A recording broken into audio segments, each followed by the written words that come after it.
Imagine you're walking down an ordinary city street, familiar asphalt beneath your feet, crowds rushing past, traffic noise, bright signs. Everything is familiar. Everything is understood. Everything has been studied. Or has it?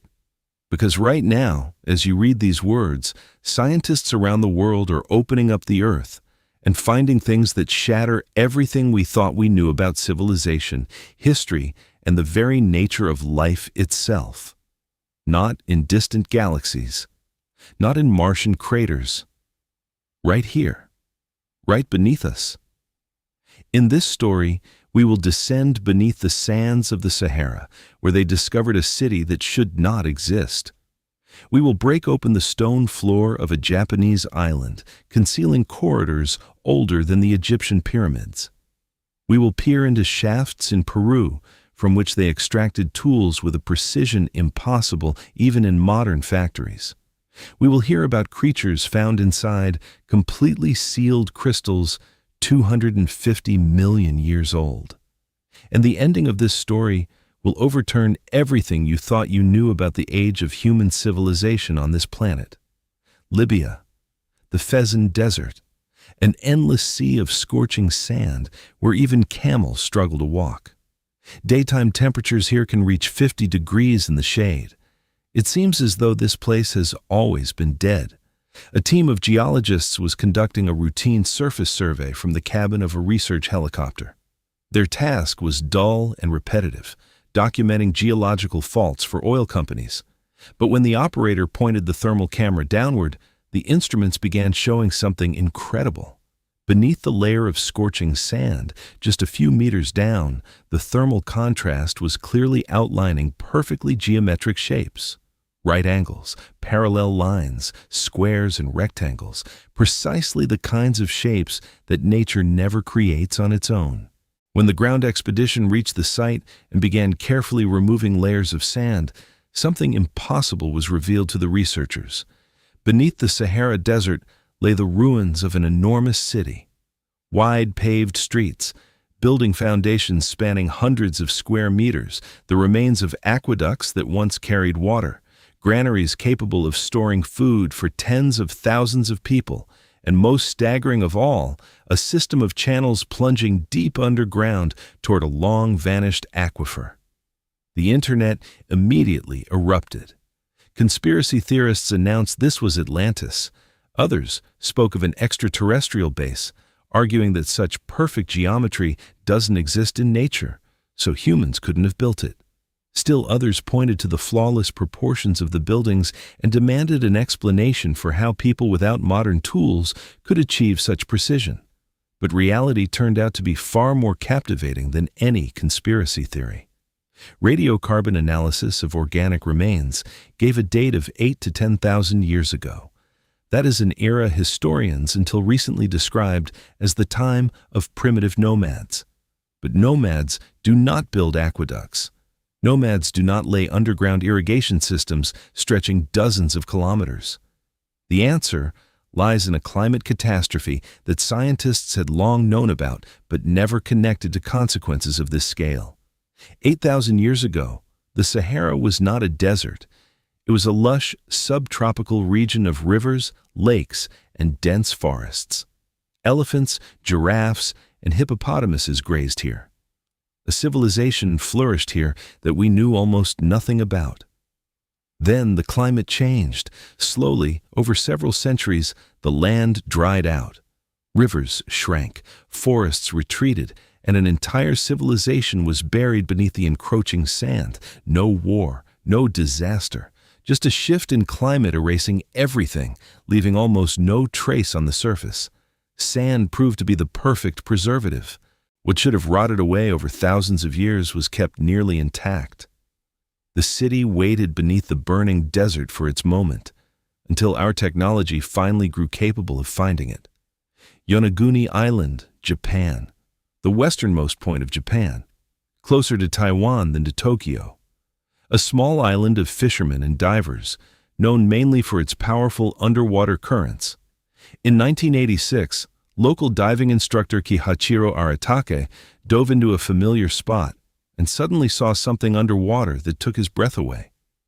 Just beneath the ocean's surface, at a depth of 5 meters, enormous stone terraces protruded from the seafloor. Perfectly flat horizontal slabs, vertical walls dropping 15 meters, right angles, wide steps. It looked like a pyramid or a giant ziggurat, only not in a desert, but underwater. When photographs circulated through the scientific community, a debate ignited that has not subsided to this day. Some geologists argued this was a natural formation. The sandstone of this region is known for cleaving at right angles along lines of tension. Others pointed to clear signs of deliberate craftsmanship. Smooth notches, symmetrical protrusions, unmistakably carved grooves along the platform edges.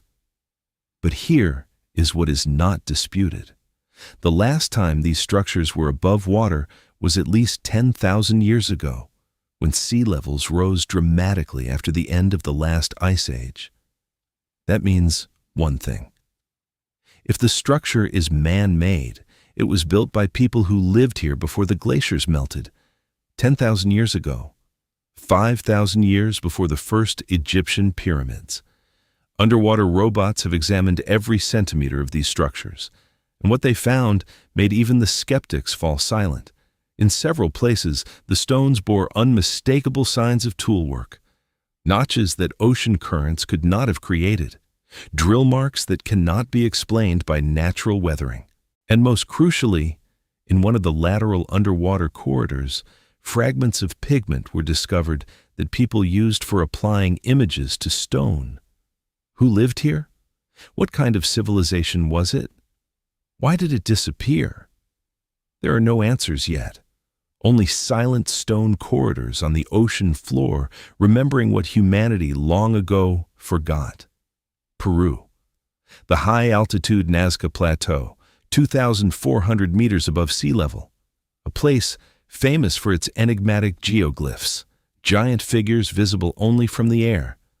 But the tourists who come to see the drawings have no idea that beneath their feet lies a mystery that may be even more explosive. In 2019, Peruvian miners expanding an old mine shaft in the foothills above the plateau broke into a sealed chamber. Not just a cave, a deliberately sealed room, closed off by massive stone blocks that had clearly been placed there on purpose. Word reached local archaeologists, and within days an expedition arrived. When the blocks were carefully dismantled, a small room measuring roughly 3 by 4 meters was found inside. No skeletons, no jewelry, only tools. Dozens of stone and metal objects clearly designed for industrial use. At first glance, nothing seemed unusual for pre-Columbian America. But when researchers began detailed analysis, their initial skepticism transformed into complete bewilderment. Several bronze and copper drill bits had a shape geometrically identical to modern industrial drill bits. The precision of the working edge was measured in fractions of a millimeter. Such precision cannot be achieved by hand forging. It requires a lathe or milling machine, tools that did not appear in Europe until the 14th century AD. Radiocarbon analysis of organic residue in the chamber gave a date of 1500 to 2000 BC. That means these tools are 3,500 to 4,000 years old. Conspiracy enthusiasts immediately began talking about contact with extraterrestrial civilizations that passed technology to humanity. Proponents of theories about lost advanced civilizations pointed to this as evidence of a people who had lived far ahead of their time. Science responded more cautiously. Metallurgists noted that certain cold forging techniques known in the Andes could indeed achieve remarkable precision.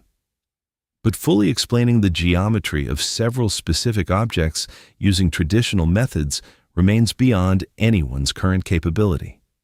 These tools are still stored in the back rooms of a Peruvian museum, and they are still waiting for an explanation that science does not yet have. This discovery is perhaps the quietest of everything in our story. No sensational press conferences, no viral videos. Just a scientific paper published in a specialist journal, spotted by a science blogger. And the world shuddered. A salt mine in Romania. Geologists were drilling samples from a large crystal of halite, ordinary rock salt, dated to 250 million years ago. That is the Triassic period, the time when the first dinosaurs were only just appearing on Earth, when a warm, shallow ocean covered what is now modern Europe. When the crystal sample was placed under a powerful microscope, researchers saw a tiny enclosed droplet of water inside. This, in itself, is not unusual. Such inclusions are called fluid inclusions and occur in minerals frequently. But when scientists broke open the crystal to sample this water, they were struck like a physical blow. Organic molecules were detected in the water, and upon further analysis, something absolutely impossible by every existing biological law. Inside the sealed crystal, in complete isolation from the entire world for 250 million years, biologically active molecular structures had been preserved. Not merely traces of ancient life, structures that, under favorable conditions, could potentially exhibit activity. When this information leaked into the mainstream press, predictable madness followed. Tabloids screamed about the resurrection of prehistoric organisms. Science fiction fans recalled stories of reviving extinct creatures from ancient DNA. Skeptics accused the scientists of sensationalism and demanded independent verification. The truth, as always, lay between two extremes. Yes, the molecular structures were genuinely detected. No, we are not talking about living organisms ready to burst free. We are talking about something far more important for science: proof that biological molecules can survive in complete isolation across geological epochs. For biochemists, this meant one thing. Our search for traces of life in the universe had just gained a radically new dimension. If molecules of life can endure 250 million years in a stone trap on Earth, what might they survive in crystals on Mars or in the icy crust of Jupiter's moons? Mexico, the state of Oaxaca, 2015. Archaeologists working at the excavation of an ancient Zapotec settlement came across something they initially mistook for an ordinary drainage channel, a narrow opening in the stone floor of one of the ritual buildings. Just to be safe, they decided to lower a small camera on a cable inside. What the monitors showed made the expedition leader literally lose the ability to speak for several seconds. Beneath the floor, there was no drainage channel. A tunnel began there, wide, tall, clearly designed for people to move through. It stretched away into the distance, beyond the camera's range. The next 3 years were spent methodically traversing this tunnel, pumping out groundwater, reinforcing the ceilings, and documenting everything encountered along the way. The total length of the system exceeded 8 kilometers. The tunnel connected several ritual centers of the ancient Zapotecs, a people whose civilization flourished here 1,000 years before the Spanish arrived. Along the tunnel walls, at intervals of several dozen meters, there were niches. In the niches, objects, ceramic vessels, ritual figurines, kernels of corn, charred animal bones, and one more detail that literally knocked the ground from beneath researchers' feet. The entire system was arranged so that on the days of the spring and autumn equinoxes, sunlight entered through specially left openings and illuminated certain niches in a strictly defined sequence. This was not just a tunnel. It was an underground calendar, an underground temple, an underground observatory, and perhaps an underground path to the afterlife, through which deceased rulers symbolically made their final journey. But the most dizzying discovery awaited researchers at the very end of the tunnel. There was a large sealed chamber, and on its walls, frescoes. Detailed, colorful, astonishingly well preserved. The frescoes depicted figures that did not correspond to any known Zapotec artistic canon. A different style, different iconography, different symbolism. Specialists in Mesoamerican art, invited to study the find, reached a stunning conclusion. Some of the frescoes bore unmistakable traits of the Olmec tradition. The Olmecs, a mysterious civilization that preceded all other great cultures of Mesoamerica. Their relationship with the Zapotecs had never before been confirmed by direct evidence. This tunnel became the first physical proof that real contact had existed between these two civilizations, and that the tunnel may have been a literal embodiment of that connection. Crete. The island connected to one of the most famous myths in human history, the story of the Labyrinth of the Minotaur. For thousands of years, this myth was considered simply a beautiful story, until 2017, when Greek and British researchers began systematic mapping of the cave systems beneath the ruins of the Palace of Knossos. Knossos, the legendary palace discovered by British archaeologist Arthur Evans at the beginning of the 20th century. Evans was convinced this was the site of the legendary labyrinth. His reconstruction of the palace, colorful, detailed, somewhat excessive, became an icon of Minoan civilization. But the labyrinth itself was never found until 2017. Using modern technologies, sonic probing, thermal imaging, three-dimensional scanning, researchers began mapping what lay hidden beneath the palace.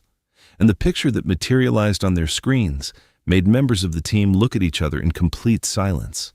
Beneath the Palace of Knossos existed a branching system of man-made tunnels and chambers descending several dozen meters deep. The system was not chaotic. It had been designed with purpose, with symmetry, with repeating elements. Some corridors branched at identical angles. Some chambers were arranged in concentric rings around a central space.